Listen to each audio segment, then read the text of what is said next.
नमस्कार। सवाल देश का में आपका बहुत-बहुत स्वागत है।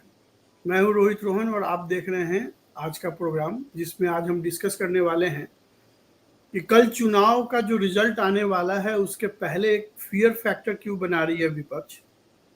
क्या कल कोई बड़ा दंगा या कोई बड़े हादसे की प्लानिंग चल रही है? साथ में हम ये भी बात करने की कोशिश करेंगे कि अब कौन-सा बहाना बचा है विपक्ष के पास हारने के बाद पब्लिक को बताने के लिए। तो मेरे साथ है खुराना जी, आपका बहुत-बहुत स्वागत है। आज हम चाहते थे कि वन टू वन डिस्कशन हो, इसीलिए हमने सीधे आपसे एज़ ए चुनाव विशेषज्ञ हम आपसे बात करना चाह रहे थे। तो सबसे पहले तो ये कि ये जिस तरीके से राहुल गांधी ने अनाउंस किया है, जिस तरीके से अखिलेश यादव जो है वो अपने कार्यकर्ताओं को कल के लिए तैयार कर रहे हैं, तो ये क्या पोलिंग बूथ पे कोई गड़बड़ी ना हो इसके लिए किया जा रहा है या सच में कोई गड़बड़ी हो जाए इसके लिए तैयारी की जा रही है? देखिए, ऐसा है कि इनकी मंशा पे शंका तो है ही है। कैसे? आपको याद होगा राम मंदिर जब बन रहा था, बात हो रही थी प्राण प्रतिष्ठा पे, तो संजय राउत ने क्या बोला था? ट्रेनों में आग लग जाएगी, कुछ हो जाएगा। मतलब इन लोगों की कहाँ पहुंच जाते हैं, इनका विध्वंसक सोच भी मतलब देखते नहीं है कि हम कहाँ बोल रहे हैं। तो कल जो हो रहा है, अभी मैं देख रहा था, डीजीपी यूपी स्पेशल उनको टीवी पे आके बोलना पड़ रहा है कि कल ये ना करें, वो ना करें, गाइडलाइन निकाली हैं। और जो आपने अभी बोला, कांग्रेस पार्टी, राहुल बोला है कि घर से कोई काउंटिंग ना देखे, सब लोग अपने अपने कार्यालय पहुंचे और कार्यालय के जो जितने पदाधिकारी हैं उनको इंस्ट्रक्शन दी जा रही है कि जो कार्यकर्ता हैं उनका रुकने का, बैठने का, खाने प्रबंध किया जाए। अब ये कार्यालय में आपने क्यों लेना है? नॉर्मली अभी तक इतने सालों से हम देखते आ रहे हैं कि क्या प्रोसीजर होता है कि जैसे ही काउंटिंग हो, रिजल्ट आता है तो लोग इकट्ठे होते हैं, फिर कार्यालय जाते हैं, लड्डू बांटते, वो जो भी है उनका सेलिब्रेशन का अपना अपना स्टाइल है। ये पहले से कार्यालय में जाना, और जब आपको इतने आपके एग्जिट पोल आपके माइनस में दिखा रहे हैं, आपको लग रहा है कि आप डिफीटेड हो रहे हैं, वो आप उस समय कार्यालय में क्या करेंगे? आप बताओ। एक हार, आपको पता है कि लगभग हम हार रहे हैं, और आप कार्यालय में बैठ के क्या करोगे? आप नेगेटिव ही सोचोगे, नकारात्मक ही सोचोगे। वेस्ट बंगाल से तो ऑलरेडी जो एजेंसीज हैं वो इन्फॉर्म कर रही हैं कि चुनाव के बाद वहां पे बड़ा दंगा होने की संभावना है। अगर जिस तरीके से एग्जिट पोल का रिजल्ट आ रहा है, अगर वो सेम रह जाता है और ममता बनर्जी सच में हार जाती है और बीजेपी को सच में ज्यादा सीट आ जाती है, तो भारी खून खराबा होने के चांसेस है वेस्ट बंगाल में। देखिए, ये फीडबैक, ये जो है ना, ये दंगे का यूपी में भी है, पर जो वेस्ट बंगाल में होता है वहां दंगा नहीं होता, वहां अटैक होता है। वहां पे दंगा नहीं होता। दंगा क्या होता है? दो गुट, दो समुदाय, दो कम्युनिटी, दो विचारधारा, दो पार्टियां आपस में आमने सामने बढ़ती हैं। ऐसा नहीं होता। वहां वेस्ट बंगाल में अटैक होता है। पहले अटैक की जाएगा किसी को भी, चाहे संदेश का। आप इनका पैटर्न देख लो। दंगा होने का जो आशंका जताई है वो यूपी के डीजीपी ने जताई है। ठीक है, तो कुल मिला के वेस्ट बंगाल के लोगों को ज्यादा सावधान रहने की जरूरत है, क्योंकि यूपी में तो मुझे लगता है कि योगी जी का डंडा है और इतना आसान नहीं है यूपी में दंगा फैला देना। लेकिन वेस्ट बंगाल से सॉफ्ट टारगेट है, क्योंकि वहां पे स्टेट प्रायोजित अटैक्स हैं। मैं आपको एक अपग्रेड भी कर रहा हूँ। अभी बिहार के चीफ मिनिस्टर नीतीश कुमार एक शॉर्ट विजिट करके गए हैं। पहले मोदी जी से बात हुई है उनकी, फिर उसके बाद अमित शाह जी से मिले हैं। वो अपने बिहार में, उनको भी आशंका है, क्योंकि जो आरजेडी है उनके किसी कई 2-3 लोगों ने ऐसी बातें बोली हैं। तो वो अपनी सुरक्षा के लिए, बिहार की सुरक्षा व्यवस्था के लिए, उसके लिए होम मिनिस्टर से मिलने आए हैं। आप अच्छा, देखिए, जो आप आशंका जता रहे हैं, वो आशंका तो एक चीफ मिनिस्टर को भी है। वो यहाँ पे अपनी कानून व्यवस्था की, हमें अगर ऐसा जरूरत पड़े तो क्या हमें हेल्प चाहिए होगा, यहाँ तो ऐसे उस ऐसे हिसाब बोला से जा तो रहा दिल्ली भी आज के डेट में आम आदमी पार्टी के शासन में दिल्ली भी बहुत ही सेंसिटिव जोन है। आपको याद होगा जिस तरीके से जब अमेरिका के राष्ट्रपति आए थे भारत, और जिस तरीके से प्रायोजित दंगा किया गया था तारीख वो जब जेल में है और संजय सिंह को उसने कई बार फोन किया था और फिर भी संजय सिंह सांसद थे, इसलिए उनका कोई मतलब कि इंक्वायरी नहीं हुई थी जो कि होनी चाहिए थी। तो दिल्ली भी सेंसिटिव जोन में है। वो जो कॉर्पोरेटर वो था हुसैन, क्या नाम था उसका? तारिक हुसैन। तारिक नहीं, एक और बात है। केजरीवाल ने जातिवार जो बोला है कि सब अपने अपने पोलिंग बूथ पे, सब अपने अपने उस पे ये देखें, अगर हार रहे हैं तो भी आपने ये करना है, ये जो इंस्ट्रक्शंस हैं जो जातिवार देके गया है उस पे भी क्वेश्चन मार्क तो लग रहा है। बिल्कुल। जो जातिवार, अगर आपने वो फुटेज देखी, आपने सुना है वीडियो, उसके अंदर उसने अपने कार्यकर्ता को बोला है ये क्यों आना चाह रहे हैं कार्यालयों में, कार्यालय में सड़कों पे क्यों आना चाह रहे हैं। ठीक है, तो ये तो एक बात होगी कि दिल्ली हो गया, बिहार हो गया, पश्चिम बंगाल तो सबसे सेंसिटिव एरिया है, यूपी हो गया और झारखंड हो गया, जो अभी मुझे लगता है कि ये जो 5-6 स्टेट्स ऐसे हैं जहां पे कोई बड़ा दंगा होने के चांसेस हैं। नहीं, पर एक इसमें बड़ी सीरियस बात पे मुझे थोड़ी हंसी आ गई। सब लोग एक चीज को अंडर एस्टिमेट कर रहे हैं कि जो ये गुजराती बैठे हैं दो, इनको दंगों के निपटने की आदत है, ये इसी प्रोसेस में से निकले हुए हैं, ये ग्रूम हुए हैं, इनकी पर्सनैलिटी डेवलप हुई है, एडमिनिस्ट्रेशन पे इनकी पकड़ हुई है। इसी चक्कर में गुजरात 2002 से तो इन लोगों का विकास हुआ है राजनीतिक रूप से। तो अगर आप कुछ करने की सोच रहे हैं, इनके पास इनपुट हैं। आप देखिए ना, अमित शाह जी बैठे हुए हैं यहाँ आराम से, वो सब कर रहे हैं कैलकुलेशन, मुख्य ऑफिस में बैठे। तो ये गलत, अगर ये ऐसा होगा तो गलत नंबर डायल करेंगे, क्योंकि इन लोगों को सब इनपुट है।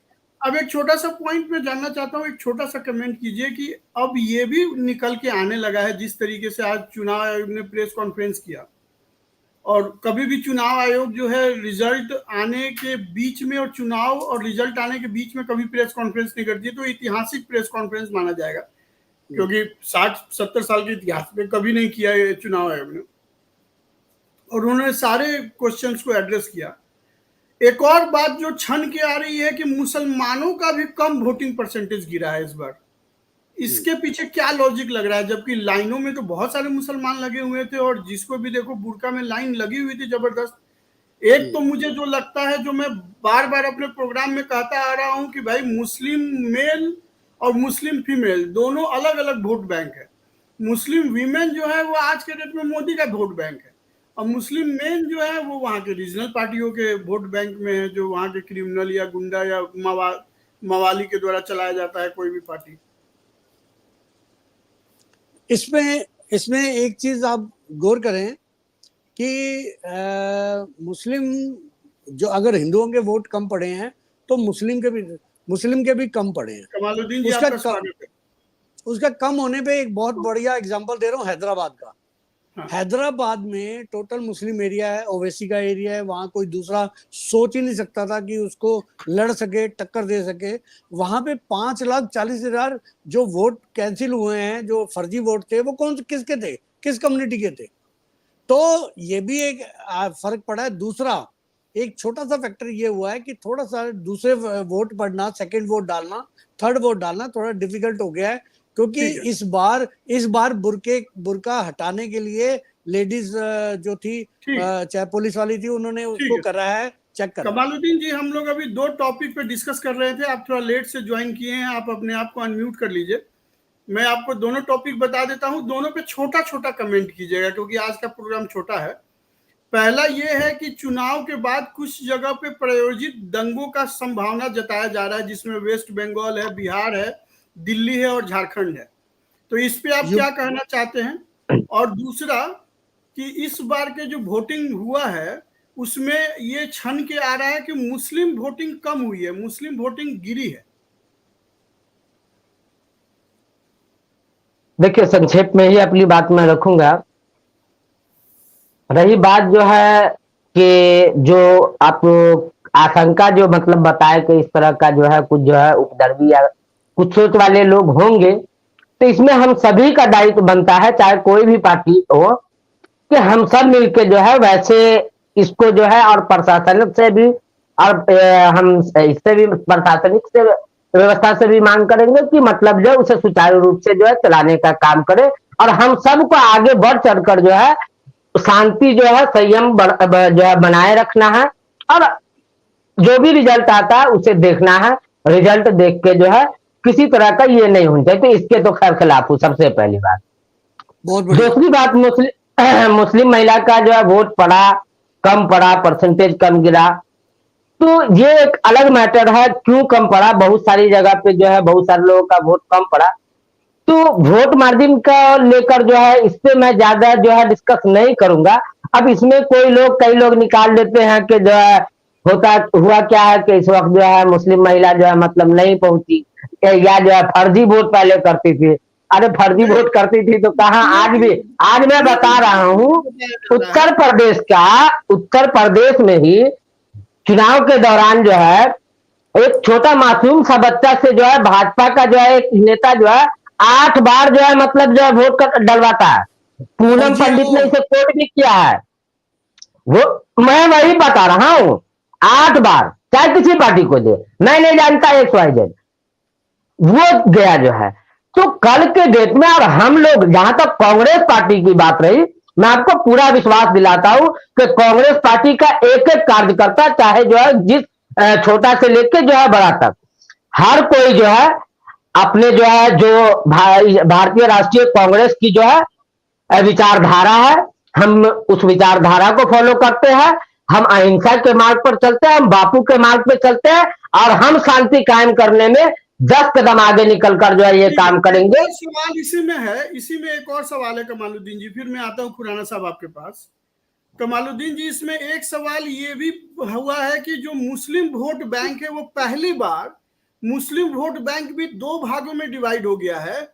पुरुष वोटर जो है उन्होंने लोकल पार्टी को और कांग्रेस को वोट दिया है, वहीं महिलाओं ने एक मुश्त बीजेपी को वोट दिया है। अब ये तो कल परिणाम आएगा, उसके बाद से जो है पता चल जाएगा। अगर कि इसमें मान लीजिए कि महिला या जेंट्स देते हैं, महिला हो या पुरुष हो, कोई भी वोट अगर दे रहे बीजेपी को या कांग्रेस को, ठीक है, कोई भी अगर वोट करता है, जो महिला हो या पुरुष हो, मुस्लिम हो, हिंदू हो, जो है या जो है मतलब जो है सिख हो या कोई भी हो, तो वोट करा। तो इसमें क्या, अगर से किसी को जो है मतलब भाजपा की आइडियोलॉजी पसंद है तो वो भाजपा को वोट कर रहा है, किसी को कांग्रेस की आइडियोलॉजी पसंद है कांग्रेस को वोट कर रहा है, सपा की आइडियोलॉजी पसंद है सपा को वोट कर रहा है। अविरल जी, आपका पहले तो बीजेपी से सवाल एक ही उठता है कि आखिर इस चीज में जो है, दोबारा आता हूँ, आपने बहुत बोल लिया, आप थोड़ा सा बीजेपी का भी सुन लीजिए। तो हमने 3 पॉइंट पे डिस्कस किया, आप अपना छोटा छोटा सा कमेंट दीजिएगा क्योंकि प्रोग्राम छोटा है। पहला हम लोगों ने कहा है कि जो इंटेलिजेंस का जो अभी फीडबैक आ रहा है कि वेस्ट बंगाल में, बिहार में, दिल्ली में और झारखंड में दंगा होने की संभावना है या अटैक होने की संभावना है किसी खास बिरादरी के द्वारा किसी खास लोगों पे। दूसरा, जो चुनाव आयोग ने पहली बार काउंटिंग के पहले जो प्रेस कॉन्फ्रेंस किया है, और ये भी एक संभावना जताई जा रही है कि मुस्लिम वोट बैंक कम हुआ है। और तीसरा कि मुस्लिम वोट भी 2 भागों में बट गया है, पुरुष वोट जो है वो इंडी गठबंधन को गया है और जो महिलाओं की वोट है वो एक मुश्त मोस्टली बीजेपी को गया है। तो इन तीनों पे आपकी क्या ओपिनियन है, जल्दी से बता दीजिए, छोटा सा बोलिएगा, ज्यादा। हमने सबका साथ सबका विकास किया है, उसके आधार पर मैं आज कह सकता हूं कि सबकी वोट हमें मिली है, इसीलिए सारी सीटें लगभग हम जीत रहे हैं। और कल को पता चल जाएगा जब 400 पार होगा। हम 4 तारीख को 4 बजे 400 पार कहते हैं, लेकिन 2 बजे ही हो जाएगा। कमालुद्दीन जी, इस बात को समझ लें। उसके साथ साथ रही बात, आपने सवाल किया कानून व्यवस्था का, तो बंगाल की कानून व्यवस्था चरमराई हुई है, ये सबको दिख रहा है। बंगाल में जिस प्रकार से दंगे भड़कते हैं ये सबको नजर आ रहा है। जिस तरीके से ममता बनर्जी के हाथ में वहां शासन है, कोई कानून नाम की चीज नहीं है। जिस प्रकार से दंगे होते हैं, अपराध लगातार बढ़ता जा रहा है, ममता बनर्जी कुछ कर नहीं रही है और गुंडों को संरक्षित करने का कार्य कर रही है, और उसके साथ साथ कांग्रेस पार्टी के लोग इस विषय पर मौन है। ये इनका दिखाता है दोहरा रवैया, दोहरा चरित्र। ठीक है, अच्छा, बिहार में भी जो बिहार के मुख्यमंत्री हैं वो अभी अमित शाह से मिल के गए हैं, वो सेंट्रल फोर्सेस का डिप्लॉयमेंट चाह रहे हैं बिहार में, क्योंकि उनको भी डर है कि आरजेडी वहां पे कुछ उपद्रव मचा सकती है। तो बिहार में तो बीजेपी की सरकार है, वहां पे तो ममता बनर्जी नहीं है। जी देखिए, निश्चित रूप से ये आपराधिक प्रवृत्ति के लोग हैं, अपराध को बढ़ावा देने वाले लोग हैं, दंगा पसंद करने वाले लोग हैं। ये अमन चैन शांति पसंद नहीं करते, ये दंगे भड़काना चाहते हैं, ये एक दूसरे में लड़ाई कराना चाहते हैं, ये भाई भाई को लड़वाना चाहते हैं, हिंदू मुसलमान के दंगे कराना चाहते हैं। ये विपक्ष की मानसिकता है। आज के हम आखिरी पॉइंट पे आते हैं। खुराना साहब, जो भी आप बोलना चाहते हैं इस पॉइंट के साथ बोल दीजिए। ऐसा कौन कौन सा तर्क अब दिया जाएगा? अगर हम एक एग्जांपल ले लेते हैं कि जो सर्वे दिखा रहा है एग्जिट पोल, अगर वो मैं जवाब दे दूं अफजल जी का? दे दीजिए, 30 सेकंड में दे दीजिए, फिर मैं आखिरी सवाल पूछ लेता हूँ। देखिए, अभी अविरल जी जो है लॉ एंड ऑर्डर को लेके जो है, आप जो है बंगाल की बात किए, जो है बहुत सारी बात जो है बताया, जो है मैं पूछना चाहता हूँ उत्तर प्रदेश में जो है क्या जो है दशा है, जो है मतलब जो है कानून व्यवस्था का, ये किसी से छुपा नहीं। और ये किसके अंडर में आता है? केंद्र में सरकार आपकी, आप क्यों चुप्पी मारे बैठे हो? मणिपुर के लिए हम लोग रिक्वेस्ट पे रिक्वेस्ट कर रहे थे, गृह मंत्री तो जो है निपुणवा गृह मंत्री जो वहां नहीं जा रहे थे, प्रधानमंत्री नहीं पहुंच रहे थे। तो आप इस तरह की बात करता है। और हम लोग जो है कांग्रेस वाले कभी भी हिंसा की बात नहीं करते, जिनके शाखाओं में हिंसा जो है मतलब जो है और हिंसा का ये पाठ पढ़ाया जाता है, वो भला अहिंसा के मार्ग को क्या समझ सकते हैं? कांग्रेस जो है और गांधीवादी इस चीज को समझ सकते हैं। गोडसे विचारधारा के लोग कभी भी जो है अहिंसा के मार्ग पर न चल सकते हैं, न समझ सकते हैं। ये तो साफ और साफ है, इससे कोई इनकार नहीं कर सकता, पूरी दुनिया इनकार नहीं कर सकती। तो कौन अहिंसा है? ठीक है खुराना साहब, जल्दी से जो मैंने सवाल पूछा आपसे कि क्या क्या बहाने बनाए जा सकते हैं, ये और बहाने 2-4 तो अभी पता लग गए हैं, बाकी मैं बताता हूँ। पहला ईवीएम हैक, दूसरा सबसे बड़ा जो हो रहेगा वो ये रहेगा कि डीएम को, देखिए बहाने शुरू हो चुके हैं, कथा बननी शुरू हो गई है, पटकथा लिखनी शुरू हो गई है। इलेक्शन कमीशन फेयर नहीं है, इलेक्शन कमीशन से वो है, इसी पे जाएंगे तो ये क्या है मतलब, इसी पे आप जा रहे हैं? इसी का प्रेस कॉन्फ्रेंस सुने हैं तो फिर उस पर भी बात कर लीजिए।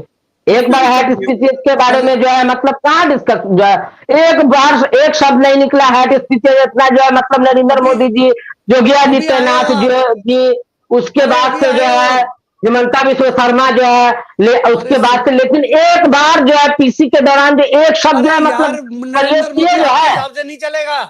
आप पहले नरेंद्र मोदी या राहुल गांधी कोई भी किसी के हिसाब से नहीं चलेगा, लेकिन इलेक्शन कमीशन का जो गाइडलाइन है उसे तो फॉलो करेगा ना, चाहे कोई हो, राहुल गांधी हो या नरेंद्र मोदी हो। चाहे राहुल गांधी आया स्पीच का जो करे, चाहे जो है मतलब नरेंद्र मोदी जो करे, चाहे अमित शाह जी करे, चाहे जो अमित शाह जी करे या फिर योगी आदित्यनाथ करे, हिमंता बिश्व शर्मा करे, जो भी अगर से किया है तो उसके सामने जो है अगर क्या एक्शन लेनी चाहिए कि नहीं, इसी को एट टाइम क्यों नहीं लिए, क्यों नहीं लिए, क्या हुआ? मतलब वो स्पीच को यार लेकर किसी और को चैनल में बैठकर बोलिए जल्दी खुराना साहब। आपके शो का नाम खराब कर रहे की साजिश कर रही है कांग्रेस, कमालुद्दीन जी के माध्यम से। अरे आप शांत रहे। सिर्फ खुराना जी की आवाज जा रही है, सिर्फ खुराना जी की आवाज जा रही है, जल्दी से सर, लाइव 3 मिनट में बंद कर देना है। मैं कह रहा हूँ कि ये बहानेबाजी, जो बच्चा फेल होने लगे उसको पता है मैं पेपर में कुछ नहीं करके आया, मुझे फेल होना है, वो पहले ही कथानक बनाने शुरू कर देता है। वो माँ बाप को पहले ही, आज मेरी कलम टूट गई थी, टीचर स्ट्रिक्ट था, ये फर्रे हो रहे थे, ये नहीं होने दिया, डेस्क में नीचे कील था, मेरे जूते में वो कंकड़ था। तो ये बहाने सुनने शुरू हो गए हैं। इसका मतलब ये है कि ये कल इनके खिलाफ आ रहे हैं। आप इस चीज को समझ ले, हिंसा नहीं होनी चाहिए। मेरा जो लास्ट वर्ड है वो ये है कि अगर कुछ भी आए हमें फेथ करना चाहिए इलेक्शन कमीशन पे, हमें संविधान पे। अगर आपको कोई प्रॉब्लम है आप कोर्ट में जाइए, संविधान पे ट्रस्ट रखिए, लेकिन उस फैसले के अगेंस्ट सड़क पे मत आइए। जो राहुल गांधी ने ये कह दिया है कि सभी कार्यालय पहुंचे, वहीं से ये बड़ा शक पैदा कर रहा है कि घर से कोई वो ना सुने। ये मतलब सड़क पे पहुंचे, मतलब वहां सड़क पे पहुंचे कहाँ पे? गलत गलत गलत कार्यालय, सड़क नहीं। अब सड़क क्यों बोले? मैंने यही तो आप लोग की आदत है। ये जो बोलते, ये जो मतलब बीजेपी विचारधारा के लोग कार्यालय ने पहले अपने सड़क शब्द का यूज किया है। आपने सड़क शब्द का यूज किया है। आप बहरे हो, मैंने कार्यालय बोला है। सुधार लिया। अरे बहरे आप है, आपने सड़क शब्द यूज किया है। अच्छा, उन्होंने अपने वर्ड्स को सुधार लिया कमालुद्दीन जी, उन्होंने कार्यालय को बोल दिया है। अब मुझे ये बताइए कि अगर मान लेते हैं कि सर्वे जो है फेल हो जाता है और कांग्रेस को 295 आ जाता है, मान लेते हैं कमालुद्दीन जी, तो आपको क्या लगता है इसके लिए बीजेपी किसको दोषी ठहराएगा? आप बताइए। मेरा जो मतलब जो है 295 का जो फिगर है, हाँ, वो जनता का एग्जिट पोल है। अरे मैं हम लोगों ने, मैंने मान लिया। नहीं वही बता रहा हूँ ना, आप जब बोलेंगे तो मैं बोल नहीं पाऊंगा। ठीक है, तो ये एक तो जो है मेरा एग्जिट पोल है, उससे अगर प्लस होता है तो भारतीय जनता पार्टी अब किसको जो मतलब ठिकरा फोड़ेगी या क्या है? दरअसल जनता ने तो पहले ही साइड कर दिया भाजपा को। भाजपा को इसलिए साइड किया कि वो किसान इंतजार कर रहे हैं। जब बैठे बैठे सालों साल जो 750 किसान शहीद हो गए, आज उनकी उम्मीदें जगी है कि कल एक नया सवेरा होने वाला है, जो पहलवान बेटियों को जो है बूटों। दूसरा सवाल है आपसे, अब मेरा दूसरा सवाल है आपसे, अगर यही उल्टा हो जाता है, आपको 295 नहीं आ पाता और मोदी जी अगर बहुमत ले लेते हैं, तो तीसरी बार जो आपकी हार होगी, इसके लिए आप किसको जिम्मेवार मानेंगे? हमारा 295 प्लस आ रहा है, निसंदेह, आप घबरा नहीं। कल का परिणाम जो है आप देखेंगे, और आपने देखा होगा कि जो है आप देखेंगे सट्टा बाजार भी जस्ट पलट गया है। जो है अभी अभी जब 20 मिनट, कमालुद्दीन जी जब आप बोल रहे 295 तो आप खुद ही शर्मा जा रहे हैं, तो मैं क्या बोलूं आपके लिए? क्या मतलब 295 प्लस आएंगे? आप सट्टा बाजार का देख लीजिए, हाथ फेरना शुरू हुआ, इंडिया को 358 प्लस कर दिया है। तो रही बात हिंसा की, और हिंसा वाला कोटसेवादी का होता है, गांधीवादी का नहीं। हम लोग गांधीवादी के विचारधारा को फॉलो करने वाले हैं। जो गोडसे का विचारधारा का होता, वो गोडसे के विचारधारा से चलेगा। 1984 में देखा था। रख लिया आपने। अब अविरल जी अपने शब्द पे जो है ये रखे, नहीं तो अविरल जी अब मुझे आप बताइए, बता देता हूँ मुगलवादी कैसे है। 1975 में आपातकाल लगाते हैं। मैं बताता हूँ तो अविरल जी आज का जो सवाल है वो सुनिए। आज का सवाल ये है कि अगर किसी कारणवश कल मोदी जी हार जाते हैं, कल मोदी जी, ये मेरे साथ बदतमीजी करने की कोशिश मत करना, इस बात को कान खोल कर सुन लो। चैनल में कोशिश करने की जरूरत नहीं है। बदतमीजी करनी हो किसी और से करना। वर्ड यूज कर रहा है तुम मुझे सर्टिफिकेट दोगे, मैं क्या हूँ? तुम कौन हो? अविरल जी मेरे सवाल का जवाब दीजिए। अगर कल मोदी जी को जितनी संभावित सीट बताया जा रहा है, अगर उतना नहीं आता है, तो आप किसको दोषी मानेंगे? हेलो जी, मेरी आवाज आ रही है आपको? आ रही है। नहीं, अब की बार 400 पार हो रहा है, कल आपको दिख जाएगा। इसलिए कमालुद्दीन जी को पेट में दर्द हो रहा है। कमालुद्दीन जी के पेट में दर्द होने का एकमात्र कारण यदि है तो यही कि हमारा 400 पार हो। अब ये बताइए, दूसरा सवाल है इसी से जुड़ा हुआ कि अगर मोदी जी को बहुमत आ जाती है और कांग्रेस हार जाती है, तो क्या क्या बहाने मारेगी? बस बहानों का नाम बताइए प्लीज। अब इसमें डायरेक्ट कमेंट मत कीजिए किसी पे। ये कल से ईवीएम चिल्लाना,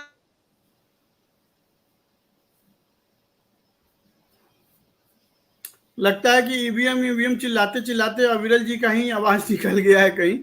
तो खैर कल फिर मिलते हैं, कल देखते हैं। कल तो परीक्षा का रिजल्ट आ जाना है, कौन जीतेगा कौन हारेगा हमें पता चल जाएगा। और आप दोनों आदमी को मैं काफी ये बात बोलना चाहता हूं कि बीजेपी ने भी बहुत मेहनत किया और कांग्रेस ने भी बहुत मेहनत किया है। और जो भी जीते शांतिपूर्वक रहे। आप दोनों आदमी को very very best of luck. आप दोनों आदमी का कल जो है मंगलमय हो। और आप जो भी दोनों को जीते बहुत शुभकामनाएं। शुभकामनाएं गलत जगह मत दीजिए। हम दोनों आदमी को दे रहे हैं, हम दोनों आदमी को दे रहे हैं। आप जिसको शुभकामनाएं लग जाए। बाकी लड्डू के लिए हम लोग बैठे हैं, जो भी जीते लड्डू खिला दे। तो आज के लिए बस इतना ही। कल किसी के जीत और किसी के हार के साथ फिर मिलेंगे। तब तक के लिए नमस्कार। आपका दिन शुभ हो। बहुत बहुत धन्यवाद।